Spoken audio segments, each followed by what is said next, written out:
If you've listened to these two things, say yes. So I know you know what I'm about to talk about here.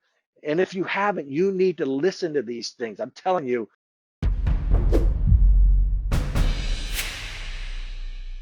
I listen to a ton of podcasts, and these are two good things. Okay. So it comes out to, and I'll just tell you the way they talk about it, and this will resonate. Chris Powell was a guy. He's a weightlifter. He's in great shape. You can Google Chris and Heidi Powell, and you'll see how they're like the world's fittest couple on the planet. They basically for 7 years did this thing, extreme weight loss show, where they would take morbidly obese people and they would have them lose the weight. We're talking 300, 400, 500 pounds. They had people that weighed 600 pounds that they're working with. Okay. And they started each and every one with the same method. They would line them all up and they say, why in the hell are you people in your predicament? Why are you so morbidly obese? Why are you like that?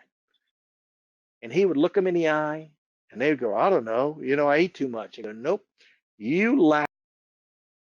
And of course, they would all be offended and go, what are you talking about? I lack. What are you saying? That I'm a good person. He goes, no, no, no, no. If you promised me something, and Tim, do I still have you on the phone with a microphone? Yep, you got me. So Tim, if I if you promised me, Steve, I'm coming to Maryland, you got a big job, I'm gonna come down and help you build that pond because you need me. And plus I'm gonna learn some good shit while I'm there. What's a chance that you're not gonna show up and There's help no me out? chance. No chance, No, Steve. so you're all in. So Yep. if if all of a sudden you didn't show up and I'm depending on you, how do you think I think about you? Not dependable. Not dependable. So if you did that to me 10 or 20 or 30 times in a row, every month I got a big job and I call up Tim and say, Tim, you tell me, I'm saying, Tim, you're coming this time, right? And you just constantly don't show up. What's going to happen to our relationship? It's done. It's done. You don't trust them. You don't want to be around them no more. His word doesn't mean anything. You're going to turn into loathing me. I'm going to turn into loathing you rather and hating you because I can't trust you because you've lied to me over and over and over. But when these obese people, and they're listening to that, say, so what's your point? He goes, look, how many times have you told yourself you're going to start that diet on Monday? Every hand went up. How many times have you got to the point where you promised whatever the bad thing you were doing, you weren't going to do that anymore? And you lied to yourself. The hands go up. How many times have you told yourself that enough is enough, no more? Every hand went up. Now, how many times in your life, you think about it, have you, in the chat box, come on, man, I want some interaction today. How many times have you told yourself anything and didn't do it in your life? Think about that. I mean, most of us weekly lie to ourselves. How many times have you think in your life, whether it's weight loss, whether it's business, putting your numbers in QuickBooks, returning sales calls, anything.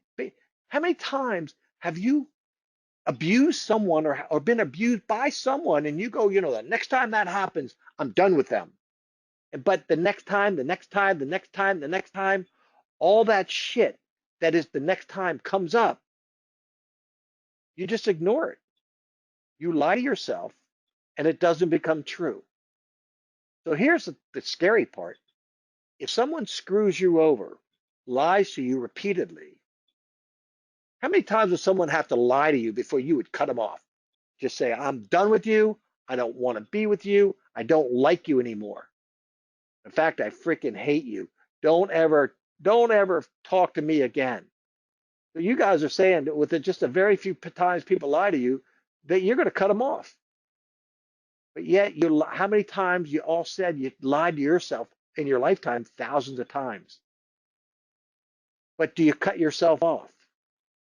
You can't cut yourself off because it says I lie to myself every day. But here's the deal. Once someone cuts you off, all those times you start to hate them. You don't want anything to do with them. And I believe that's what happens when you start to lie to yourself. But you can't cut yourself off. So you sit there within yourself, knowing that you've let yourself down and lied to yourself. I believe self-love comes along par, hand in hand with personal integrity.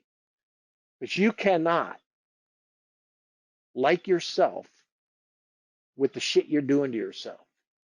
We have this weight loss thing. It's not even a weight loss. We're just trying to be a supportive group on the other side to try to get our shit together, get our health together, drop some pounds. You can do it any way you want, but the goal is to just be supportive and be accountable over there. And I believe, I was thinking that the reasons why people yo-yo in weight loss is why you yo-yo in business, is why you yo-yo in your personal life, and it's why you yo-yo financially and pretty much in every freaking way in your entire life. They are tied together. And the way you stop this cycle, and this comes directly from the two weight loss coaches here, the way they get these people to start to love themselves again and actually start to build on personal integrity is to make you promise to take something simple like make the bed, put $5 in your savings account, something you could do, something easy, and just start doing it. I'm going to challenge you, everybody in this group. It maybe it's I'm just not going to drink the beer. Maybe it's I'm not going to eat the pizza. Maybe it's I'm going to do my QuickBooks. I swear to God, all these swear to God moments we have. Just pick an easy one and start doing it. And after you do that for a week or two in a row, then all of a sudden it becomes contagious. And what happens next? Now add something else and add something else. And before you know it, you actually start living up to your own personal promises. You actually start believing in yourself again, and then you actually start to like yourself again. And once that process happens, then you start to build this personal integrity and you're on your way to something good. So there's some that say, I had this discussion with my son that that argues with me about this building of these good habits to lead to more good habits, to lead to more good habits. Okay, and suppose you finally lose the weight, or suppose you finally build the bank account, or suppose you finally get to the place where you want to be, but you still need to find out the why. You still need to find out.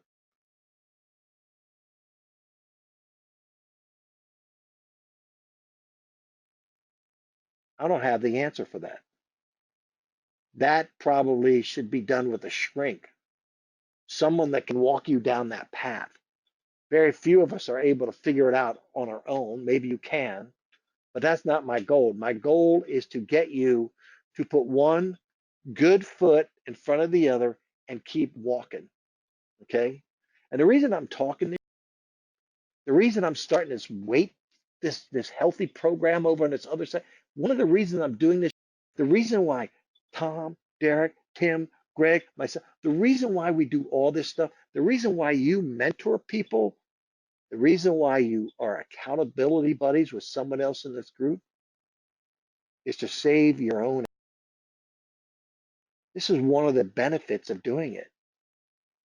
If I'm up here pushing all this shit, I'm either going to help save my ass along with yours, or I'm going to be a hypocrite.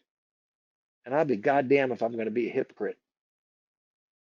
So practice these just tomorrow. Wake up, make yourself one thing tonight. You can put it in the chat box right now. One freaking simple thing that you're not going to let yourself down with. Because this is all tied together with every freaking thing that we do. And those people that are successful on this planet, the really truly successful people on this planet, and you can figure out that definition, these are people that do shit whether nobody's looking or not. They do the shit they promised themselves they were going to do. I mean, if I ran my business world like I run my personal health world, I would be freaking bankrupt, probably 5 times over. But when I was in my work mode, the swimming pool days, I mean, I'm out there acid washing the goddamn swimming pool while my friends are in the bars. And that went on for 15 years, nonstop.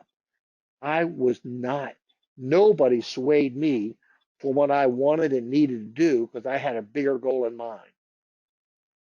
And nobody was looking but me. I could have stopped, sure. It's pretty easy to stop working 9 o'clock at night and meet them at the bars. But I wasn't stopping until the job was done, which was sometimes 2 or 3 in the morning. Now I know that's crazy. I talked to Mike and Andrew about my old world, and they agree, man. They would not even want that, and I don't want that anymore. But in my work life, I'm able to do the shit. I mean, I can't tell you how many nights I sit at my computer by myself doing all the stuff I'm supposed to do because it's in me to do it. But on the flip side, I can't tell you how many times I quit drinking to lose some freaking weight, and I let myself down. When Tom Reber and I had a discussion the other day, yesterday actually, Tom was like, Steve, because one of the things I'm doing a Whole 30 diet, which includes no alcohol for 30 days, and it includes a bunch of other shit, but basically skipping breakfast. He goes, Steve, you got this. It's easy. I'm like, Tom, let's do the math. You're the nuts and bolts guy, right? Here's here's the math. What do you think the chances are of me actually going 30 days without drinking alcohol, Tom?